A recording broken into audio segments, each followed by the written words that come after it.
Selamat datang di channel Zona Pengetahuan Hewan. Kali ini, kita akan mempelajari kenapa tanduk badak dihargai mahal. Ini fakta dan kontroversinya. Pernahkah kalian bertanya-tanya mengapa tanduk badak menjadi salah satu komoditas paling mahal di dunia? Sebelum kita mulai pembahasan seru kali ini, jangan lupa untuk subscribe terlebih dahulu ke channel ini. Zona Pengetahuan Hewan. Dengan menekan tombol subscribe, kamu akan selalu mendapatkan notifikasi dan update terbaru seputar berbagai informasi menarik, unik, dan edukatif dari dunia hewan yang mungkin belum pernah kamu dengar sebelumnya. Jadi, pastikan kamu nggak ketinggalan kisah-kisah luar biasa yang akan membuka wawasanmu tentang kehidupan hewan di sekitar kita. Dan di seluruh penjuru dunia, harganya bahkan bisa melebihi emas dan berlian. Fenomena ini telah menjadi salah satu kontroversi terbesar dalam dunia konservasi satwa liar. Di satu sisi, ada kepercayaan turun-temurun tentang khasiat ajaib tanduk badak. Namun di sisi lain, perburuan liar untuk mendapatkan tanduk ini telah mendorong spesies badak ke ambang kepunahan. Dalam episode kali ini, kita akan mengupas tuntas misteri di balik mahalnya tanduk badak. Mulai dari sejarah penggunaannya, fakta ilmiah yang mengejutkan, hingga dampak mengerikan yang ditimbulkannya bagi kelangsungan hidup badak di seluruh dunia. Mari kita mulai perjalanan pengetahuan yang akan membuka mata kita tentang realitas kelam di balik perdagangan tanduk badak yang sangat menguntungkan namun sangat merusak ini. Untuk memahami mengapa tanduk badak begitu berharga, kita perlu mengetahui terlebih dahulu apa sebenarnya tanduk badak itu. Berbeda dengan tanduk sapi atau kambing yang berongga di dalamnya, tanduk badak adalah struktur padat yang tumbuh dari kulit kepala badak. Secara ilmiah, tanduk badak terbuat dari protein yang disebut keratin, zat yang sama penyusun rambut, kuku, dan bulu manusia, serta hewan lainnya. Struktur keratin pada tanduk badak tersusun dalam serat-serat yang sangat rapat dan keras, memberikan kekuatan luar biasa pada tanduk tersebut. Tanduk badak tumbuh sepanjang hidup hewan ini, dan jika dipotong, tanduk akan tumbuh kembali seperti kuku manusia. Komposisi kimia tanduk badak tidak mengandung zat-zat khusus yang berbeda dari keratin pada umumnya. Faktanya, secara molekuler, keratin dalam tanduk badak hampir identik dengan keratin yang ada di kuku jari kita. Namun, mitos dan kepercayaan yang berkembang selama berabad-abad telah mengubah persepsi masyarakat tentang tanduk ini, membuatnya dianggap memiliki kekuatan supernatural dan khasiat obat yang luar biasa. Padahal, secara ilmiah, hal tersebut tidak terbukti sama sekali. Sejarah penggunaan tanduk badak dalam pengobatan tradisional telah berlangsung selama ribuan tahun, terutama di negara-negara Asia seperti Tiongkok, Vietnam, dan Korea.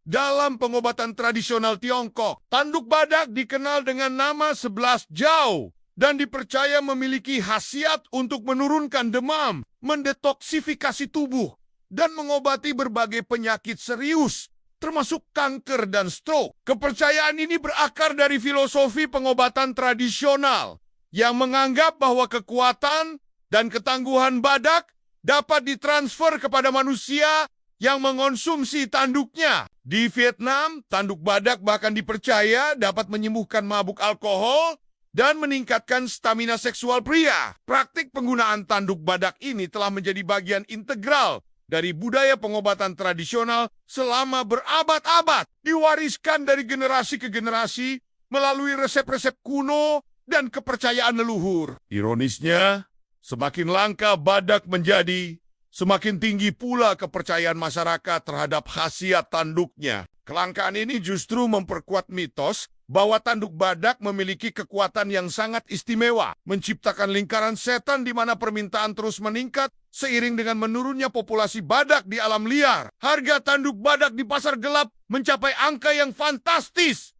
bahkan melebihi harga emas, kokain, dan berlian. Berdasarkan data dari berbagai penangkapan kasus perdagangan ilegal, harga tanduk badak di pasar internasional bisa mencapai 60.000 hingga 100.000 dolar Amerika Serikat per kilogram, atau setara dengan 900 juta hingga 1,5 miliar rupiah per kilogram. Untuk memberikan gambaran, Harga emas saat ini sekitar $65.000 per kilogram. Yang berarti tanduk badak bahkan lebih mahal dari emas. Di Vietnam, yang merupakan salah satu pasar terbesar tanduk badak, harganya bisa mencapai $300.000 per kilogram untuk kualitas terbaik. Harga yang luar biasa tinggi ini disebabkan oleh kombinasi antara kelangkaan ekstrem badak di alam liar dan permintaan yang terus tinggi dari konsumen kaya di Asia.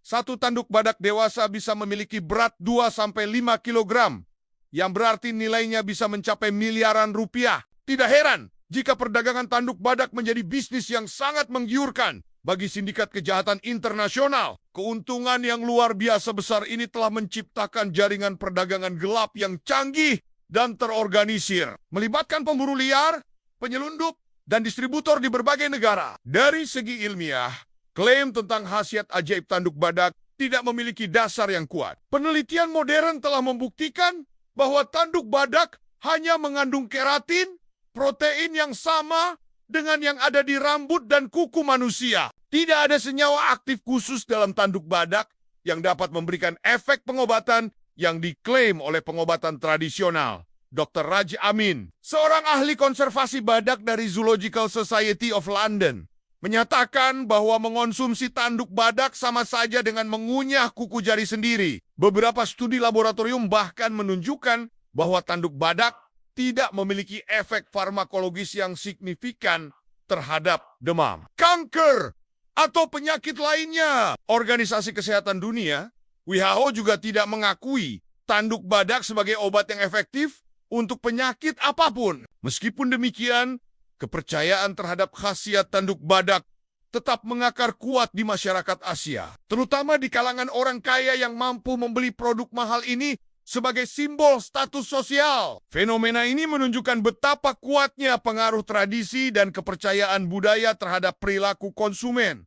Bahkan ketika bukti ilmiah menunjukkan sebaliknya, edukasi berbasis sains menjadi sangat penting untuk mengubah persepsi masyarakat tentang tanduk badak. Dampak perburuan liar terhadap populasi badak di seluruh dunia sangatlah mengerikan dan mengancam kelangsungan hidup spesies ini. Saat ini, hanya tersisa sekitar 27.000 badak di seluruh dunia, turun drastis dari sekitar 500.000 ekor pada awal abad ke-20. Badak Jawa, yang hanya ditemukan di Taman Nasional Ujung Kulon, Indonesia, merupakan spesies paling terancam dengan populasi hanya sekitar 80 ekor. Badak Sumatera bahkan lebih kritis dengan populasi kurang dari 80 ekor yang tersebar di beberapa lokasi di Sumatera dan Kalimantan. Di Afrika, badak hitam mengalami penurunan populasi hingga 96% dalam 50 tahun terakhir. Setiap tahun, ratusan badak dibunuh oleh pemburu liar hanya untuk diambil tanduknya. Di Afrika Selatan, yang memiliki populasi badak terbesar di dunia, rata-rata 3 badak dibunuh setiap hari. Metode perburuan yang digunakan sangat kejam, di mana badak ditembak dengan senapan dan tanduknya dipotong menggunakan gergaji mesin, seringkali saat badak masih hidup. Bayi badak yang kehilangan induknya akibat perburuan liar biasanya akan mati kelaparan atau dimangsa predator. Tekanan perburuan yang terus-menerus telah mengganggu struktur sosial dan reproduksi badak,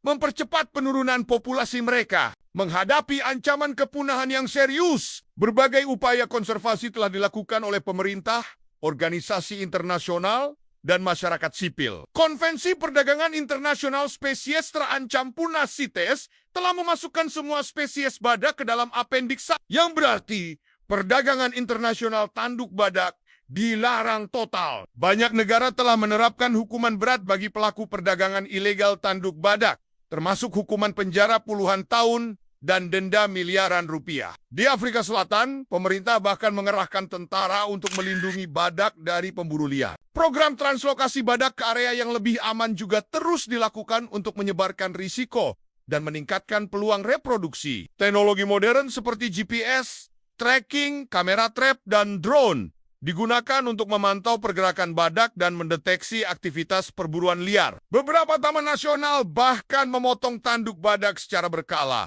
untuk mengurangi daya tarik bagi pemburu liar. Meskipun metode ini masih kontroversial, program pemulihan ex situ di kebun binatang dan pusat konservasi juga dilakukan untuk menjaga keragaman genetik dan menyediakan cadangan populasi. Edukasi masyarakat lokal tentang pentingnya konservasi badak dan penyediaan mata pencaharian alternatif juga menjadi bagian penting dari strategi konservasi untuk mengurangi permintaan terhadap tanduk badak asli. Para ilmuwan dan aktivis konservasi telah mengembangkan berbagai alternatif sintetis dan program edukasi. Beberapa perusahaan bioteknologi telah berhasil menciptakan tanduk badak sintetis menggunakan keratin yang diproduksi di laboratorium. Dengan komposisi kimia yang hampir identik dengan tanduk asli, tujuannya adalah membanjiri pasar dengan produk sintetis yang lebih murah, sehingga mengurangi insentif ekonomi untuk berburu badak liar. Namun, strategi ini juga menuai kontroversi, karena dikhawatirkan justru akan melegitimasi penggunaan tanduk badak dan mempertahankan permintaan pasar. Program edukasi massal dilakukan di negara-negara konsumen utama seperti Vietnam dan Tiongkok, melibatkan tokoh masyarakat, selebriti, dan pemimpin agama untuk mengubah persepsi publik tentang tanduk badak. Kampanye Rhino Horn is not medicine telah menjangkau jutaan orang melalui media sosial, iklan televisi, dan acara publik. Beberapa praktisi pengobatan tradisional terkemuka juga mulai menyuarakan bahwa tanduk badak tidak memiliki khasiat medis dan mendorong penggunaan alternatif herbal yang lebih efektif. Pendekatan budaya dan agama juga digunakan, di mana pemimpin spiritual menjelaskan bahwa membunuh hewan langka bertentangan dengan nilai-nilai spiritual dan karma. Edukasi di sekolah juga intensif dilakukan untuk membentuk kesadaran generasi muda tentang pentingnya melindungi satwa langka. Aspek hukum dan penegakan sanksi dalam perdagangan ilegal tanduk badak melibatkan kerjasama internasional yang kompleks. Di Indonesia, Undang-Undang Nomor 5 Tahun 1990 tentang konservasi sumber daya alam hayati dan ekosistemnya mengancam pelaku perdagangan satwa langka dengan hukuman penjara maksimal 5 tahun dan denda hingga 100 juta rupiah. Namun, mengingat nilai ekonomi tanduk badak yang sangat tinggi, sanksi ini dianggap masih terlalu ringan. Beberapa negara seperti Kenya bahkan menerapkan hukuman mati bagi pemburu liar gajah dan badak. Interpol telah membentuk unit khusus untuk menangani kejahatan terhadap satwa liar. Bekerja sama dengan kepolisian berbagai negara untuk membongkar jaringan sindikat internasional. Teknologi forensik DNA juga digunakan untuk melacak asal-usul tanduk badak yang disita, membantu mengidentifikasi lokasi perburuan dan jalur penyelundupan. Sayangnya, penegakan hukum masih menghadapi berbagai tantangan, termasuk korupsi, keterbatasan sumber daya, dan sulitnya membuktikan kasus di pengadilan. Banyak kasus perdagangan tanduk badak yang hanya dikenakan pasal perdagangan biasa dengan sanksi ringan, bukan pasal konservasi yang lebih berat. Kerjasama internasional dalam pertukaran informasi intelijen dan ekstradisi, pelaku juga masih perlu diperkuat untuk meningkatkan efektivitas penegakan hukum.